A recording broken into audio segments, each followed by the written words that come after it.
முதலமைச்சர் மு.க.ஸ்டாலினை சந்தித்த பிறகு ஓ பன்னீர்செல்வம் செய்தியாளர்களை சந்தித்தார். அரசியலில் நிரந்தர நண்பனும் இல்லை, நிரந்தர எதிரியும் இல்லை என்ற கருத்தை முன்வைத்து செய்தியாளர்களிடம் அவர் பேசியிருக்கிறார். அரசியல் விமர்சகர் ரவீந்திரன் துரைசாமி நமது இணைப்பில் இருக்கிறார். சார் வணக்கம். ஓ பன்னீர்செல்வம் முதலமைச்சரை சந்தித்துவிட்டு வெளியே வந்து செய்தியாளர்களையும் சந்தித்து விட்டார். அரசியலில் நிரந்தர நண்பரும் இல்லை, எதிரிகளும் இல்லை என்கின்ற கருத்தை அவர் முன்வைத்திருக்கிறார். உங்கள் பார்வை என்ன? ஒரு மேல்நாட்டு அறிஞர் கூறிய கருத்தை பேரறிஞர் அண்ணா பெருந்தகை தமிழக மண்ணில் மிகப்பெரிய அளவுக்கு பிரபலப்படுத்திய ஒரு கருத்து. இது யதார்த்தமான அரசியலில் இது உண்மையான ஒரு கருத்து தான்.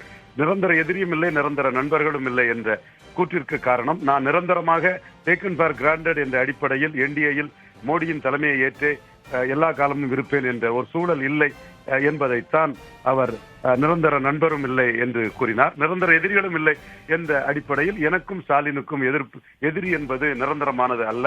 நாளை அரசியல் சூழ்நிலையில் நான் ஸ்டாலினுடனே கரங்கோர்த்து ஸ்டாலினை முதல்வர் என்று கூறக்கூடிய ஒரு அணியில் நான் ஒரு முக்கிய அங்கமாக இருப்பதற்கான வாய்ப்புகள் இருக்கிறது என்பதைத்தான் அவர் சூசகமாக தெரிவித்துள்ளார். இதில் ஒளிமறைவின்றி அவர் வெளிப்படையாகவே இதனை பேசுகிறார். காரணம், 2024 மக்களவை தேர்தலுக்கு பிறகு மு.க. ஸ்டாலினுக்கு பல இடங்களில் 39 இடங்களிலும் வெற்றி பெற்று 47% வாக்குகளை பெற்று மிகப்பெரிய வெற்றியாளராக அவர் இருந்தாலும் கூட, அவர் தலைமையில் இந்த வெற்றியை அவர் பெற்றிருந்தாலும் கூட, அவர் மைக்ரோவாக கலைஞரை விட நுணுக்கமான விஷயங்களை அணுகக்கூடியவர் என்ற அடிப்படையில் ஒவ்வொரு ஏரியா வைஸ் தமிழகத்தை பிரித்து பார்க்கும் போது தென் மாவட்டத்தில் தென்காசி, விருதுநகர், ராமநாதபுரம் போன்ற மறவர் சமூகம் அடர்த்தியாக வாழும் பகுதிகளில், இன்னும் சொல்ல போனால் நெல்லை, தூத்துக்குடியிலும் மறவர் சமூகம் அடர்த்தியாக வாழக்கூடிய பகுதியில் தனக்கு ஒரு வாக்கு வங்கி ரீதியாக தனக்கு ஒரு பின்னடைவு இருக்கிறது என்பதை மு.க. ஸ்டாலின் நுணுக்கமான அரசியலை பார்த்து தெள்ள தெளிவாக புரிந்துள்ளார். இதனை யாரால்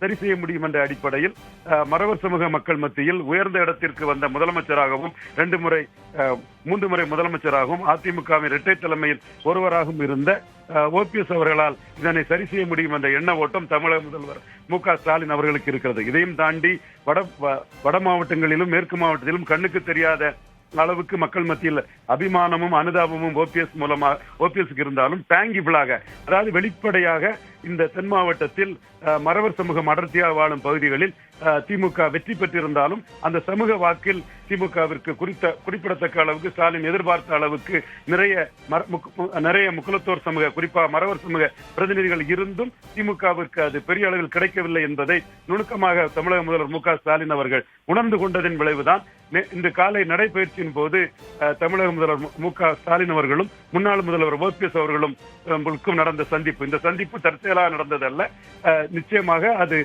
2 தரப்பிலும் உள்ளவர்களால் ஏற்படுத்தப்பட்ட சந்திப்பு. ஏற்கனவே நேற்று இரவு பேசி முடிவு செய்யப்பட்டு ஒரு இனிஷியேட் நேற்று மாலையிலே ஒரு முயற்சி எடுக்கப்பட்டு அதனோட பின்விளைவுகளாக வேகமாக முயற்சிகள் செய்யப்பட்டு காலையில் நடந்த சந்திப்பு. அதை தொடர்ந்து அவர் இன்று தமிழக முதல்வர் மு.க. ஸ்டாலின் அவர்களை ஓபிஎஸ் அவர்கள் சந்தித்திருக்கிறார்கள்.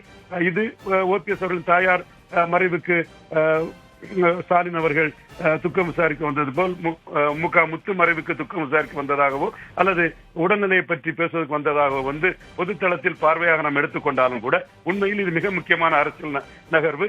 கண்ணப்பன், செந்தில் பாலாஜி, அனிதா ராதாகிருஷ்ணன், கே.கே.ஸ்டார் போன்ற அதிமுகவினர் பலரும் திமுகவில் பலமான இடத்தில் இன்று இருக்கிறார்கள். அந்த வகையில் தன்னுடைய அடுத்த கட்ட அரசியல் நகர்வு மு.க. ஸ்டாலின் தலைமையில் ஆன திமுக என்று ஓபிஎஸ் முடிவெடுத்து இதனை நகர்த்தியிருப்பதாகத்தான் நானும் கருதுகிறேன். இனிவரும் நாட்களில் அவர் தென் மாவட்டங்களில் தனக்குரிய ஆதரவு வளையத்தை திரட்டி கொண்டு இறுதியில் அவர் தனக்கு அரசியல் உயர்வை ஏற்படுத்தக்கூடிய முடிவை எடுப்பார் என்று கருதுகிறேன். மோஸ்ட் ப்ராபபிலி திமுக ஸ்டாலின் முதல்வர் என்பதுதான் ஓபிஎஸ்ஸின் ஆப்ஷனாக முடியும் என்று நான் கணிக்கிறேன். இணைப்பிற்கு வந்து கருத்துக்களை பகிர்ந்தமைக்கு நன்றி திரு ரவீந்திரன் துரைசாமி.